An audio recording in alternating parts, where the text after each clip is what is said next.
Good morning student.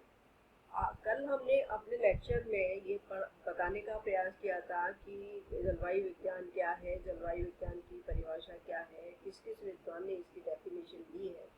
आज हम अपने व्याख्यान में ये बताएंगे कि जलवायु विज्ञान का विषय क्षेत्र क्या है। एक्चुअली में क्या होता है, अगर हम भूगोल की किसी भी ब्रांच की बात करें, चाहे वो आपका क्लाइमेटोलॉजी हो, चाहे वो आपका ह्यूमन ज्योग्राफी हो या फिर आपकी फिजिकल ज्योग्राफी हो, ज्योग्राफी के अंतर्गत, भूगोल के अंतर्गत प्रत्येक शाखा का जो स्कोप होता है वो बहुत ही विस्तृत होता है।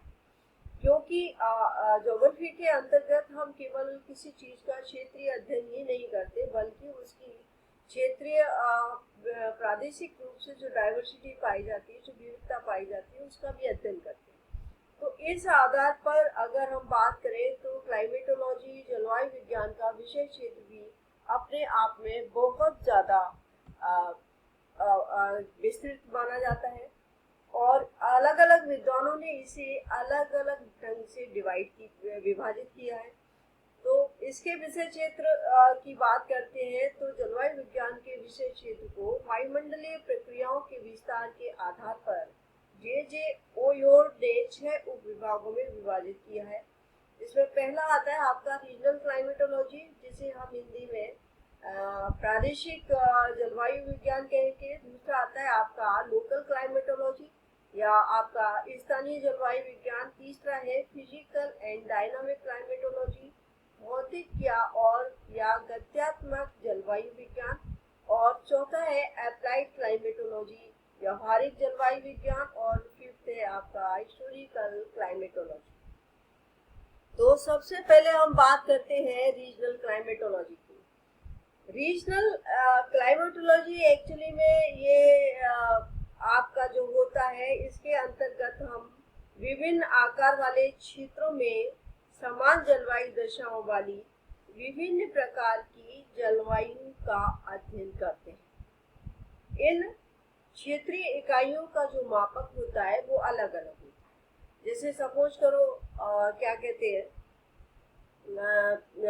जिसमें हम ये कह सकते हैं कि जो विशेष जो यूनिट होती है, जैसे आपको सब्जी वाटिका से लेकर के एक फसल क्षेत्र के आसपास का जो भी एनवायरनमेंट होता है, जो जलवायु होती है, वो इसके अंतर्गत रख सकते हैं।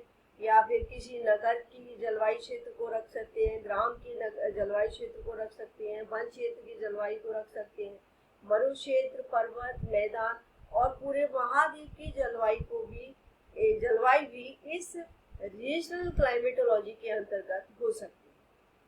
अब ये जो रीजनल क्लाइमेटोलॉजी है, अगर हम इसको क्षेत्रीय मापक के आधार पर देखना चाहें तो क्षेत्रीय मापक के आधार पर इस क्लाइमेटोलॉजी को हम 4 समूह में चयनित किया है और ये जो किया है वो M योशनी ने किया है। तो ये जो 4 है हमारी, वो है पहली आपकी माइक्रो क्लाइमेट है, दूसरी लोकल क्लाइमेट है, तीसरी मेसो है और चौथी जो क्लाइमेट होती है वो आपकी मैक्रो क्लाइमेट के अंतर्गत आती है। तो इस तरीके से हम इसका जो डिवाइडेशन करते हैं, पुनः इसको 4 समूह में विभाजित कर देते हैं। अब हम इसमें से पहले समूह की बात करते हैं। तो पहला समूह इसका माइक्रो क्लाइमेट। माइक्रो क्लाइमेट का मतलब होता है कि हम इसमें माइक्रो क्लाइमेट के अंतर्गत हम अति लघु क्षेत्रों की मौसम जलवायु का अध्ययन करते हैं।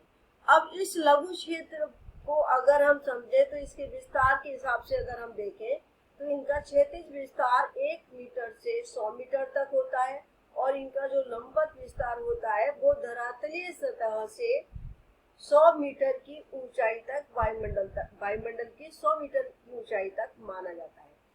तो और इसमें जो अपन रख सकते हैं कि किस एरिया को रखें, इसमें आप एकांकी फसल क्षेत्र को या एकांकी ग्रह को या किसी पेड़ के चारों तरफ के क्षेत्र को इस जलवायु के अंतर्गत रखा जाता है। इसमें क्या करते हैं कि हम, जैसे हमने एक एकांकी फसल क्षेत्र मान लिया, तो इस एकांकी फसल क्षेत्र के चारों ओर जो हमारे मौसम संबंधी आंकड़े होते हैं जिसमें हम तापमान, वायुदाब, आर्द्रता, बाष्पीकरण, वर्षण और वायु संचार को लेते हैं, तो उनको हम उनके आंकड़ों को माप करके इसका जो सॉल्यूशन होता है उसको ज्ञात कर लेते हैं और उस बेस पर हम ये माइक्रो लेवल की क्लाइमेट को दर्शा देते हैं। नेक्स्ट आता है हमारा लोकल क्लाइमेट।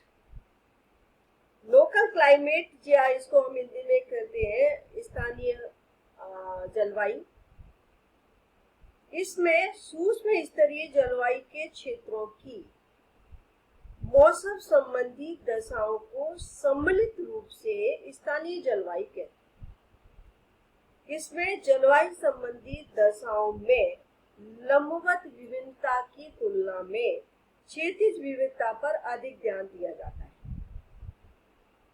अब इसका जो क्षैतिज विस्तार जो होता है वो 100 मीटर से 20 किलोमीटर तक होता है, और अगर लंबवत विस्तार की बात करें तो ये लंबवत विस्तार हमारा भूतल से 6 किलोमीटर तक की ऊंचाई तक विस्तृत होता है। तो आप देख रहे हैं कि हमारा जो पहले जो माइक्रो था, माइक्रो में ये जो विस्तार था वो केवल कितना था, 100 मीटर था, और इसमें जो विस्तार है वो हमारा 100 मीटर से आगे जब हम बढ़ते हैं तो वो हमारा लोकल क्लाइमेट के अंतर्गत आ जाता है। और मतलब 100 मीटर से 1000 मीटर और लंबवत विस्तार भूतल से 1000 मीटर तक की ऊंचाई तक, ये हमारा किस में आ जाता है, लोकल क्लाइमेट में आ जाता है। फॉर एग्जाम्पल जैसे वन क्षेत्र है, फल बागान है, चाय बागान है, ग्राम है, व नगर है, तो इनमें हम क्या करते हैं, जैसे हमने कोई वन क्षेत्र ले लिया, उस वन क्षेत्र के चारों ओर की जो क्लाइमेट है उस क्लाइमेट में जो भी फैक्टर काम कर रहे हैं, चाहे वो आपका फैक्टर तापमान का है, वर्षा का है, आर्द्रता का है, तो उन सब क्लाइमेटिक फैक्टरों का मापन करके हम जो आंकड़े प्राप्त करते हैं उस बेस पर इसे लोकल क्लाइमेट के को हम ज्ञात कर देते हैं। तीसरा हमारा जो आता है, एक चीज और मैं यहाँ बताना चाहूंगी कि इसमें क्या करते हैं हम कि वन क्षेत्र में वन वितान वृक्षों का ऊपरी भाग, वृक्षों के घनत्व, भूतल पर वनस्पतियों के आवरण, वनस्पतियों की लंबवत संरचना तथा मौसम आदि में स्थानिक अंतर के कारण तापमान, आर्द्रता तथा दृश्यता में जो अंतर पाया जाता है उस अंतर को भी हम इसमें इंक्लूड करते हैं। जैसे आप सपोज करो कि हमने जैसे फॉरेस्ट एरिया में चले गए, जो ट्रॉपिकल आपका फॉरेस्ट है, उस ट्रॉपिकल फॉरेस्ट में इतना डेंस वन क्षेत्र पाया जाता है, तो कभी कभी क्या होता है कि उसकी डेंसता के कारण आपका टेम्परेचर नीचे तक नहीं पहुंच पाता है, तो वहाँ पर एक विशेष प्रकार की एक क्लाइमेट निर्मित हो जाती है। तो जब हम इसका अध्ययन करते हैं तो वो हम लोकल क्लाइमेट के अंतर्गत रखते हैं। तीसरा हमारा आता है meso climate. Meso climate actually में हिंदी में अगर हम कहें तो ये मध्य स्तरीय जलवायु क्षेत्र, मतलब सबसे पहला जो पार्ट हुआ हमारा सूक्ष्म लेवल का हो गया, दूसरा हमारा स्थानीय लेवल का हो गया, और तीसरा हमारा मध्य स्तरीय लेवल का हो गया। इसके अंतर्गत हम क्या करते हैं, पूरे स्थानीय क्षेत्र को इंक्लूड करते हैं, और इसका जो क्षेत्रीय विस्तार होता है वो 20 किलोमीटर से अधिक हो जाता है, और लंबवत विस्तार यहाँ भूतल से 6 किलोमीटर से अधिक ऊंचाई तक के एरिया को हम इसमें सम्मिलित कर लेते हैं। और तो मध्य स्तरीय में क्या होता है कि इसमें जितना हमारा एरिया बड़ा होता चला जाता है उस हिसाब से इसमें धरातलीय संरचना की दृष्टि से कुछ समानता मिलने लगती है, और अगर हम जितने छोटे एरिया में जाएंगे उतनी ही उसका स्टडी करने में, क्योंकि वहाँ पर बहुत सारी डाइवर्सिटी देखने को मिलेगी, और जितना बड़ा एरिया हो जाता है उसमें थोड़ी हमें सुविधा हो जाती है, क्योंकि इसमें कुछ एलिमेंट ऐसे होते हैं, बहुत सारे एलिमेंट जो अपनी समानता रखने लगते हैं। तो जो हमारा मेसो क्लाइमेट होता है, जो हमारा मध्य स्तरीय क्लाइमेट होता है, इसकी जो मुख्य विशेषता अगर हम देखें तो मुख्य विशेषता ये होती है कि इसमें धरातली संरचना की दृष्टि से समान संरचना वाले क्षेत्र होते हैं, जिसमें जलवायु को प्रभावित करने वाले कारक लगभग समान होते हैं। जैसे फॉर एग्जाम्पल हम इसमें ले सकते हैं क्या कि मैसो में जैसे मध्य गंगा का मैदान है, गंगा का डेल्टा है, कोंकण तटीय मैदान है, सुंदरबन है, रीवा का पठार है, उत्तर प्रदेश की तराई है। तो ये एक एरिया बहुत बड़ा हो जाता है और बड़ा होने के कारण इसमें समानता का एक विशेष गुण पाया जाता है जलवायु की दृष्टि से। इसके अंतर्गत मध्य स्तरीय मापक वाली मौसमी घटनाएं। अब मौसमी घटनाएं कौन सी होती है? जैसे प्रचंड वायुमंडलीय तूफान होते हैं। अब तूफानों में आपका साइक्लोन है, हरिकेन है, टोर्नेडो है, टाइफून है और वर्षा के प्रतिरूप है, हीट वेव्स एरिया है, आपका शीत वेव्स एरिया है। इन क्षेत्रों का अध्ययन इस एरिया के अंतर्गत, इस मेसो क्लाइमेट के अंतर्गत किया जाता है।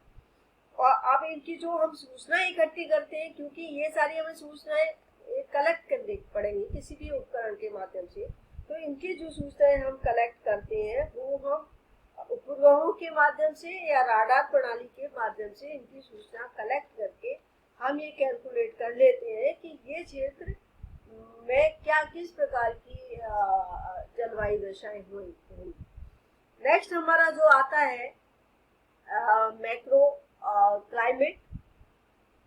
इसका जो क्षेत्रीय विस्तार होता है ये 20 किलोमीटर से अधिक होता है और लंबवत विस्तार होता है ये भूतल से 6 किलोमीटर से अधिक ऊंचाई तक का एरिया इसके अंतर्गत आ जाता है। तो हम अगर इसको ये वृहद स्तरीय हो जाता है, तो अगर हम ये कहें कि पूरे एक महाद्वीप को या किसी क्षेत्र विशेष को इसके अंतर्गत सम्मिलित किया जाता है, तो ये सही है एकदम, क्योंकि यहाँ पर हम पूरे महाद्वीप को या किसी बड़े क्षेत्र को इसके अंतर्गत रखते हैं। इसमें कई मध्य स्तरीय जलवायु क्षेत्र सम्मिलित होते हैं, मतलब इसमें कई मेसो क्लाइमेट सम्मिलित होते हैं। अगर मेसो क्लाइमेट की बात करें तो उसमें लोकल क्लाइमेट सम्मिलित होते हैं, और अगर लोकल क्लाइमेट की बात करें तो उसमें माइक्रो क्लाइमेट क्षेत्र सम्मिलित होते हैं। तो एक एक करके इनका जो एरिया होता है वो एरिया निरंतर बढ़ता चला जाता है। इसमें क्षेत्र विशेष की सामान्य जलवायु दशाओं का निर्धारण करने के लिए हम दीर्घकाल के दौरान जो औसत वायुमंडलीय परिसंचरण प्रतिरूप को मुख्य आधार मानते हैं। उसी के बेस पर हम ये कैलकुलेट करते हैं कि यहाँ की जलवायु किस तरह की होगी। जैसे हम इसमें फॉर एग्जाम्पल हम ये ले सकते हैं कि भारत की जलवायु के अध्ययन के लिए हम इसमें क्या करते हैं कि कुछ गतिविधियों को हम छोड़ दें। स्थानिक मापक वाली जो वायुमंडलीय दशाएं होती हैं उनको हम इसमें इग्नोर कर देते हैं, बाकी चीजों को हम इग्नोर नहीं करते। जैसे सपोज करो हम भारत की जलवायु का अध्ययन कर रहे हैं, तो भारत की जलवायु को अध्ययन करने के लिए हम ताप लहर को छोड़ देते हैं कि वहाँ पर जो लू चलती है या जो उसको हम इग्नोर कर देते हैं। तो इसमें इसकी जो विशेषताएं, अगर विशेषताओं की बात करें तो हम ये मान सकते हैं कि इसमें औसत वायुमंडलीय परिसंचरण प्रतिरूप को आधार बनाया जाता है, लेकिन कालिक और तथा स्थानिक मापक वाली वायुमंडलीय गतियों को छोड़ दिया जाता है। इसके अंतर्गत जो क्षेत्र आते हैं उसमें हम कह सकते हैं यूएसए है, चाइना है, रशिया है, ब्राजील है और इंडिया है। तो ये सारे क्षेत्र हमारे किसके अंतर्गत आ जाते हैं? मैक्रो क्लाइमेट के अंतर्गत आ जाते हैं, वृहद स्तरीय क्लाइमेट के अंतर्गत आ जाते हैं। नेक्स्ट मैक्रो जो क्लाइमेट है, उस मैक्रो क्लाइमेट को हम पुनः दो उप विभागों में बांट देते हैं, जिसमें पहला आता है हमारा वर्णनात्मक उपागम के आधार पर वर्णनात्मक जलवायु विज्ञान, और दूसरा है सिनाप्टिक उपागम के आधार पर सिनाप्टिक जलवायु क्षेत्र। तो सबसे पहले हम बात करते हैं वर्णनात्मक जलवायु विज्ञान की। तो वर्णनात्मक जो जलवायु विज्ञान होता है वह वृहद स्तरीय क्षेत्रों की धरातलीय मौसम की दशाओं से संबंधित होता है, जिसमें तापमान, आर्द्रता, वायुदाब वायु संचार तथा वर्षण का अध्ययन किया जाता है। जबकि सिनाप्टिक जो होता है वो सिनाप्टिक धरातलीय परिसंचरण के प्रमुख प्रतिरूपों का अध्ययन किया जाता है। अब धरातलीय परिसंचरण क्या होता है? जैसे आपका साइक्लोन है, एंटी साइक्लोन है, दक्षिणी दोलन है एवं बॉकर संचरण है। तो इन सारी चीजों को हम मैक्रो क्लाइमेट के अंतर्गत रखते हैं। इस तरीके से यहाँ पर क्लियर हो गया कि जो आपका रीजनल क्लाइमेट है वो रीजनल क्लाइमेट आपको 4 उपविभागों में बृहद स्तरीय, मध्य स्तरीय, लघु स्तरीय और सूक्ष्म स्तरीय की बेस पे डिवाइडेशन उसका कर देते हैं। माइक्रो को पुनः डिवाइडेशन कर देते हैं। तो इस तरीके से आज हमारा रीजनल क्लाइमेटोलॉजी का जो पोर्शन था वो कंप्लीट हुआ। अगले चैप्टर में हम कल इसी समय मिलेंगे और उसमें हम रीजनल के बाद हमारी जो लोकल क्लाइमेट और हमारी फिजिकल और डायनेमिक क्लाइमेट है हम उस पर बात करें। Thank you very much.